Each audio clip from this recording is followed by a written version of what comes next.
السلام عليكم ورحمة الله وبركاته. ازيكم يا حبايبي؟ عاملين ايه؟ يا رب تكونوا بخير.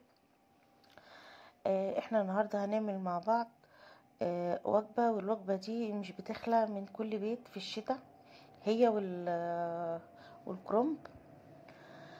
احنا معانا قرنبيطة صغننة جدا، لاني عندي الولاد برضو مش بياكلوا القرنبيط، بياكلوا البطاطس اكتر من القرنبيط. ومعانا كيلو بطاطس.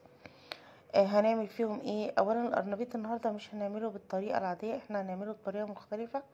اكنك شايفاه او عينك شايفاه فراخ كنتاكي. طب هتعمليه ازاي؟ هنشوف. اول حاجه انا مسكت القرنبيطه، هي صغيره مش كبيره. خدت القرنبيطه كده نضفتها. بخاف بعض ابص فيهم قوي من جوه، لا تكون فيها حاجه، وانتوا فاهمين طبعا الحاجات بتبقى بتاعه الزرع دي آه بتبقى موجودة في الشتاء او في الحاجات الخضراء. بص كنت ببص فيها قوي من جوه. بس كده مسكت طبعا القرنبيط، بشيل الغلاف اللي هو القشرة الناعمة، لان دي مش بتخلي الخليط يمسك عليها. فبنضطر نشيلها كده.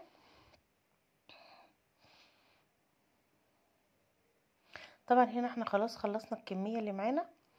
وايه من هاخد البطاطس دي اغسلها واحطها برضو على النار. اخدت طبعا مليت مية على الزهر بتاع القرنبيط، وحطيتها برضو على النار. يبقى احنا كده على النار معانا البطاطس والقرنبيط. تمام كده. معانا طبق، وهنزل عليه بكمية من الدقيق.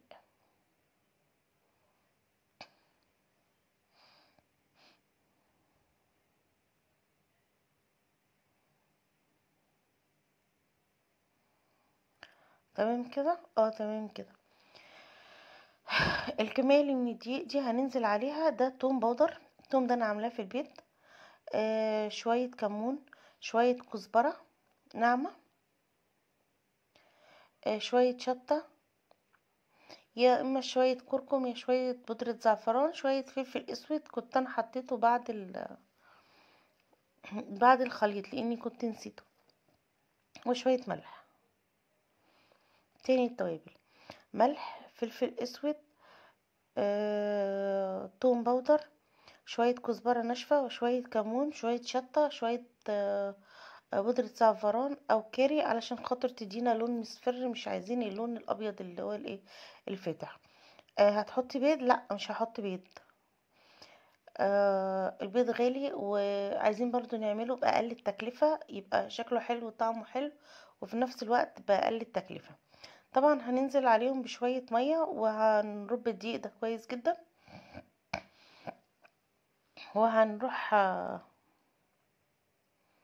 نشوف السمك بتاعه لحد ما نوصل للسمك اللي احنا عايزينه. وبعد كده ايه، خلاص كده تمام.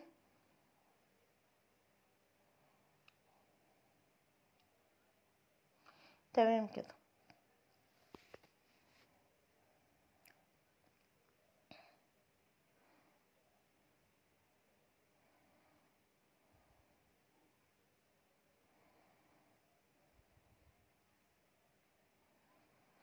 طبعا احنا هنمسكهم نضربهم كويس جدا علشان خاطر ما يبقاش فيهم ايه تكتلات او اي حاجه. كنت بظبط الملح بتاعهم، حسيت ان هو كان محتاج ايه شويه ملح كمان. حطيت شويه الملح.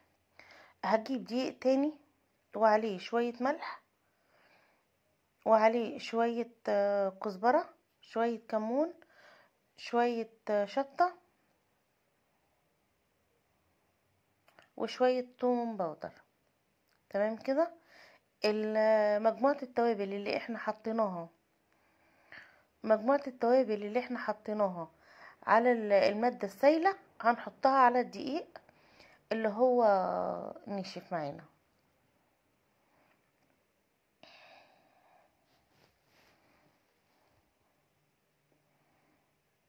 طبعا هنقلبهم كويس جدا. طبعا انا بعد ما حطيت اول مرة في الصينية حسيت ان هي مش نافعة، فرجعت ايه فضيتهم في حاجة غويطة. معانا عودين من الكرفس ومعانا معلقة توم مفرومة.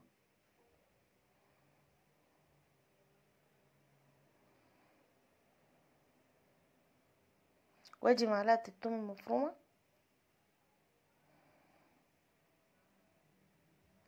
هنمسكهم نقلبهم كويس جدا، وهنبتدي ننزل بناخد من القرنبيط في قلب الخليط، وبعد كده نطلعه من الخليط بتاعه ونحطه في الدقيق النشا.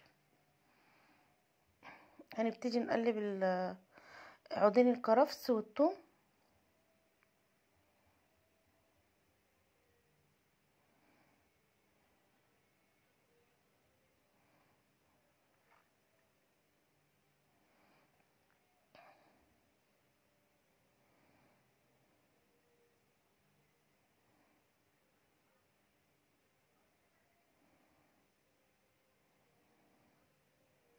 طبعا هننزل بالقرنبيط. الاحسن انك تخلي الزهره كامله، وانتي اقطعي الزهره وانتي بعد ما تتسلقي زي ما انتي عايزاه. انا دايما بنحب القرنبيط يكون صغنن. كده كده انا وبابا الولاد بس اللي بناكله. مفيش حد تاني بياكله خالص، فدايما بجيب قرنبيطه صغننه وايه يا دوبك على قدي انا وبابا. هما بياكلوا البطاطس بس. هنخرج القرنبيط من الماده السائله، وهنحطه في الدقيق اللي هو المتبل.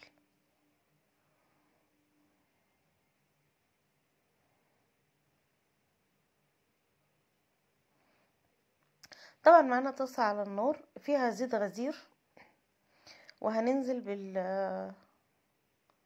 بالقرنبيط بتاعنا.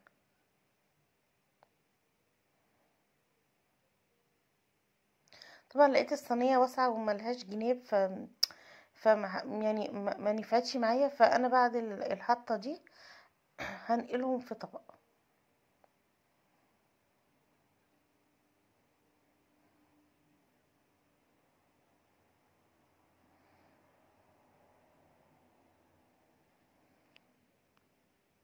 تمام كده.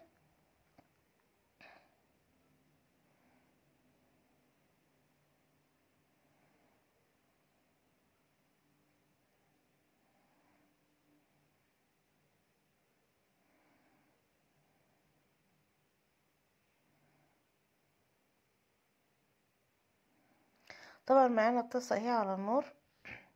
كنت انا حاطه فيها شويه ماده سائله عشان خاطر اشوفهم لما تسخن. طبعا نزلت بالقرنبيط من مطرح ما حطيناه في الدقيق. هبتدي اهو انزل بيه.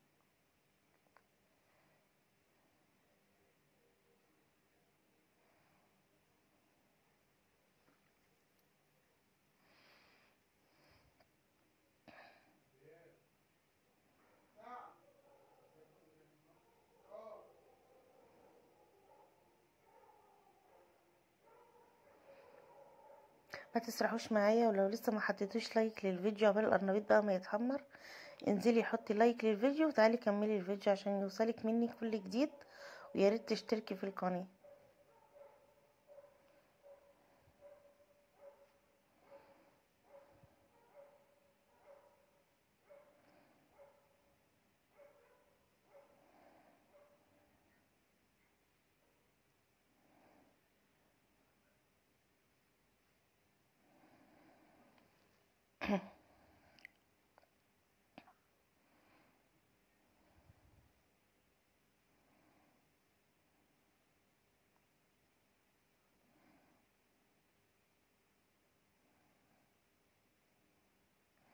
طبعا هنا انا كنت بكمل الطاسه. المفروض كنت عملت لها مونتاج، بس بايني ما عملتلهاش مونتاج ولا ايه، مش عارفه مالها طويله ليه كده. المهم ان احنا هنا هو خلاص بنقلب. هنا طبعا بصوا بعد ما مسكت نفسها والمفروض ان هي هتخش في التحمير خلاص، او هتدينا لون جلد. بصوا ناشفه ازاي. عايزه اقول لكم ان هي قعدت لحد تاني يوم ناشفه جدا.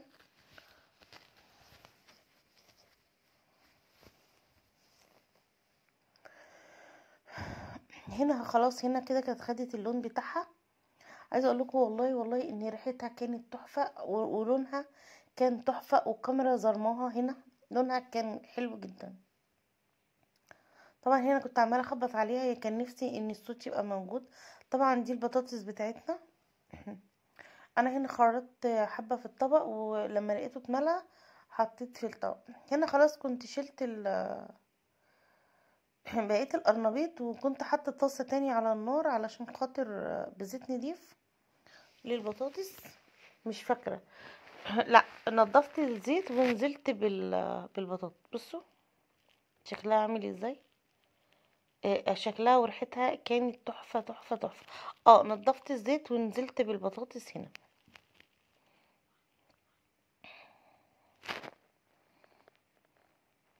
طبعا البطاطس بنحطها في المادة السائلة على طول، وبنطلعها ننزلها في الزيت وهو سخن. هي المادة السائلة بتعمل غلاف عليها. لاحظوا ان احنا ما حطيناش بيض.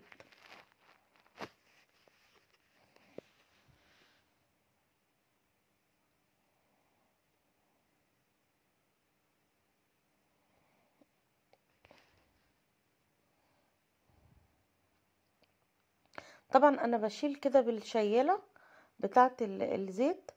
بطلعهم في طبق عشان خاطر الفتافيت دي طبعا ما تحطش في الطبق يبقى شكله مش حلو، وبنقلها في طبق تاني نضيف. طبعا دي كانت شكل الاكل بتاعنا، وده الشكل النهائي.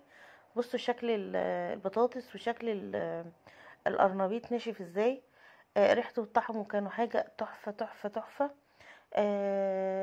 بألف هنا وشفا يا رب لكل اللي كل حاجة. كنت مبسوطة جدا جدا جدا ان انا كنت معاكم. بحبكم في الله، وما تنسونيش في اللايك والشير والسبسكرايب لمطبخ دودو. ده الشكل النهائي للاكل بتاعنا.